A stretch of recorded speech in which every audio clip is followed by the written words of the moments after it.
Hello and नमस्ते। मैं हूं आपके साथ सोनाली जोशी और आज मैं लेकर आई हूं आपके लिए SBI फॉर्च्यून बिल्डर प्लान।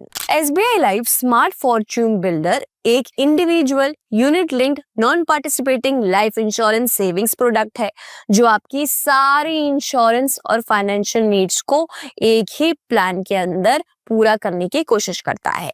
ये प्रोडक्ट आपके लाइफ गोल्स जैसे बच्चों की हायर एजुकेशन, उनकी शादी, घर के लिए वेल्थ क्रिएशन, फॉरेन ट्रैवल या बुढ़ापे के लिए सुरक्षा जैसे सपनों को पूरा करने के लिए खास तौर पर बनाया गया है। चलिए अब इसके फीचर्स पर आते हैं। सबसे पहला फीचर इस प्लान का है मैच्योरिटी बेनिफिट, यानी मैच्योरिटी पर एडिशनल गारंटीड एडिशन। दूसरा फीचर इस प्लान का ये है कि इस प्लान के साथ आपको प्रोटेक्शन मिलता है। पूरे पॉलिसी टर्म के दौरान लाइफ इंश्योरेंस कवरेज आपको मिलेगा। तीसरा फीचर है नो पॉलिसी एडमिनिस्ट्रेशन चार्ज। पहले 5 साल के लिए रेगुलर पे और लिमिटेड पे पॉलिसीज पर कोई भी चार्ज नहीं। इस प्लान में 11th ईयर से आगे कोई चार्ज नहीं लगता है। इस प्लान के साथ आपको फ्लेक्सिबिलिटी मिलती है। कैसे? वो ऐसे कि 12 अलग अलग फंड ऑप्शंस के साथ इन्वेस्टमेंट में फ्लेक्सिबिलिटी आपको SBI फॉर्च्यून बिल्डर के थ्रू मिल जाती है। पॉलिसी टर्म के आधार पर गारंटीड एडिशन भी आपको मिलेगा। जितना लंबा टर्म उतना ही ज्यादा एडिशन होता है। SBI फॉर्च्यून बिल्डर में आपको लाइफ कवर बेनिफिट मिलेगा, यानी कि अगर लाइफ अश्योर्ड की पॉलिसी टर्म के दौरान मौत हो जाती है और सभी ड्यू प्रीमियम्स अब तक पे किए गए हैं तो बेनिफिशियरी को मिलेगा फंड वैल्यू, यानी कि डेथ क्लेम की सूचना देने के दिन तक का फंड वैल्यू या sum assured, applicable partial withdrawals के बाद का सम अश्योर्ड, या फिर 105% ऑफ टोटल प्रीमियम पेड, यानी कि मौत के दिन तक टोटल प्रीमियम जो पे किए गए हैं वो आपको वापस मिल जाएंगे। अब बात करते हैं प्लान की एलिजिबिलिटी पर। इस प्लान की मिनिमम एंट्री एज है 2 इयर्स, मैक्सिमम है 55 years. Age at maturity minimum 18 years और मैक्सिमम 70 इयर्स।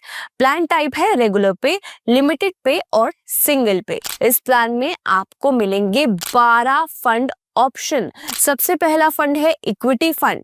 इस फंड का प्राइमरी गोल है हाई इक्विटी एक्सपोजर प्रोवाइड करना, ताकि लॉन्ग टर्म में हायर रिटर्न्स आप अचीव कर सकते हैं। अगला फंड है टॉप 300 फंड। इस फंड का गोल है long term capital appreciation achieve करना। ये फंड नेशनल स्टॉक एक्सचेंज पर मार्केट कैपिटलाइजेशन के हिसाब से टॉप 300 कंपनीज के स्टॉक्स में इन्वेस्ट करता है। अगला फंड है इक्विटी ऑप्टिमाइजर फंड। इस फंड का प्राइमरी गोल है इक्विटी एक्सपोजर प्रोवाइड करना, जिससे कि हाई रिटर्न्स आप अचीव कर सकते हैं, mainly long term capital gains के जरिए। फिर आता है ग्रोथ फंड। इस फंड का प्राइमरी गोल है long term capital appreciation achieve करना, जो प्राइमरीली इक्विटी और इक्विटी रिलेटेड इंस्ट्रूमेंट्स में इन्वेस्टमेंट करके होता है। थोड़ा सा हिस्सा डेब्ट और मनी मार्केट इंस्ट्रूमेंट्स में इन्वेस्ट किया जाता है ताकि डाइवर्सिफिकेशन और रिस्क रिडक्शन हो सके। फिर आता है बैलेंस फंड। इस फंड का प्राइमरी गोल ये है कि इनकम को जनरेट किया जा सके, जो इक्विटीज और फिक्स इनकम सिक्योरिटीज में इन्वेस्टमेंट करके अचीव किया जाता है। ये फंड रिटर्न और सेफ्टी के बीच एक सूटेबल बैलेंस बनाने की कोशिश करता है। फिर इसमें आता है बॉन्ड फंड। इस फंड का प्राइमरी गोल ये है कि एक रिलेटिवली सेफ और less volatile investment option provide करना, जो प्राइमरी डेब्ट इंस्ट्रूमेंट्स के थ्रू होता है। ये फंड फिक्स इनकम सिक्योरिटीज में इन्वेस्टमेंट करके इनकम का एक्यूमुलेशन भी करता है। मनी मार्केट फंड, यानी इस फंड का प्राइमरी गोल है फंड्स को लिक्विड और सेफ इंस्ट्रूमेंट्स में इन्वेस्ट करना, ताकि टेम्पररी बेसिस पर मार्केट रिस्क से बचा जा सके। Bond optimiser fund. इस फंड का प्राइमरी गोल है एक प्योर फिक्स इनकम फंड से ज्यादा रिटर्न्स अर्न करना।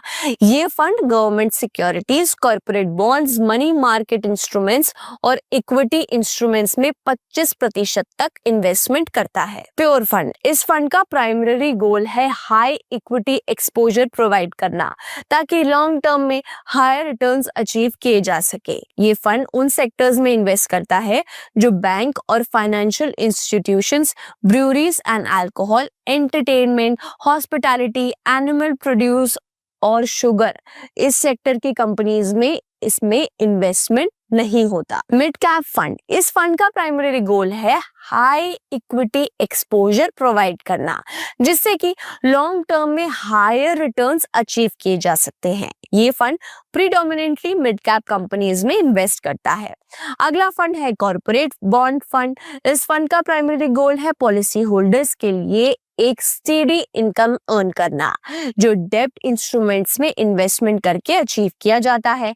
ये फंड प्रीडोमिनेंटली मीडियम टर्म मैच्योरिटीज के कॉर्पोरेट बॉन्ड्स में इन्वेस्ट करता है, ताकि पोर्टफोलियो के रिटर्न्स को ऑप्टिमाइज किया जा सके। आखिरी फंड है ब्लू चिप फंड। इस फंड का प्राइमरी गोल है इन्वेस्टर्स को लॉन्ग टर्म ग्रोथ का मौका देना, जो लार्ज कैप इक्विटी के डाइवर्सिफाइड बास्केट के थ्रू अचीव किया जाता है। इस प्लान में सेटलमेंट ऑप्शन भी आपको मिल जाएगा, यानी कि अगर लाइफ अश्योर्ड की डेथ हो जाती है तो नॉमिनी को डेथ बेनिफिट को इंस्टॉलमेंट में लेने का ऑप्शन है, जो सेटलमेंट पीरियड के दौरान होता है। डेथ बेनिफिट को उसी प्रोपोर्शन में इन्वेस्ट किया जाएगा जैसे फंड्स का एलोकेशन डेथ के वक्त था। ये पीरियड डेथ के दिन से लेकर 2 से 5 साल तक का हो सकता है। सेटलमेंट के अलावा स्विचिंग ऑप्शन भी SBI life smart fortune builder में अवेलेबल है। स्विचिंग मतलब कि आप अपने इन्वेस्टमेंट को अवेलेबल 12 फंड में स्विच कर सकते हैं, ताकि आपकी चेंजिंग इन्वेस्टमेंट नीड्स के हिसाब से एडजस्ट किया जा सके। ये स्विचिंग ऑप्शंस पॉलिसी टर्म के दौरान और सेटलमेंट पीरियड में भी अवेलेबल है। प्रीमियम रिडक्शन भी SBI फॉर्च्यून बिल्डर में अवेलेबल है। ये फैसिलिटी दूसरे पॉलिसी ईयर के बाद अवेलेबल है। इसका मतलब है कि आप अपने फ्यूचर प्रीमियम्स को डिफरेंट फंड्स में रिडायरेक्ट कर सकते हैं, ताकि आपकी इन्वेस्टमेंट स्ट्रेटजी और गोल के हिसाब से एडजस्ट किया जा सके। पार्शियल विड्रॉल्स तभी अलाउड है जब लॉकिंग पीरियड कंप्लीट हो जाए, यानी 6 पॉलिसी ईयर के बाद, या जब लाइफ अश्योर्ड की 18 साल एज हो जाए, जो भी बाद में हो। SBI फॉर्च्यून बिल्डर में आपको टैक्स बेनिफिट्स भी मिल जाते हैं। आपको पॉलिसी डॉक्यूमेंट रिसीव करने के दिन से लेकर 30 दिन का फ्री लुक पीरियड इस प्लान के अंडर मिलेगा, चाहे ये डॉक्यूमेंट इलेक्ट्रॉनिकली हो या किसी और तरीके से मिला हो। आपको ईयरली प्रीमियम्स के पेमेंट के लिए 30 दिन का ग्रेस पीरियड दिया जाएगा। इस दौरान पॉलिसी इन्फोर्स रहेगी, यानी आपकी कवरेज कंटिन्यू रहेगी। अगर लाइफ अश्योर्ड के देहांत सुसाइड के कारण होता है तो पॉलिसी की कमेंसमेंट के अंदर 12 महीने के अंदर या पॉलिसी रिवाइवल के 12 महीने के अंदर नॉमिनी या बेनिफिशियरी को फंड वैल्यू मिलेगा, जो डेथ की इंटीमेशन के दिन पर अवेलेबल होगा। डेथ के बाद अगर कोई चार्जेस FMC के अलावा रिकवर किए गए हैं तो उन्हें फंड वैल्यू में ऐड किया जाएगा, जो डेथ की इंटीमेशन के दिन पर अवेलेबल होगा। तो ये था SBI फॉर्च्यून बिल्डर का ऑनेस्ट रिव्यू। थोड़ा लंबा था, लेकिन आप समझेंगे तो आपको समझ आ जाएगा। ये तो बात थी ऑनेस्ट रिव्यू की। अगर आप कोई ऑनेस्ट एक्सपर्ट एडवाइस चाहते हैं या फिर हेल्थ या टर्म इंश्योरेंस प्लान लेना चाहते हैं तो आज ही अपनी कॉल बुक करें। अपने टाइम के हिसाब से कॉल बुक करने के लिए लिंक डिस्क्रिप्शन बॉक्स में मिल जाएगा।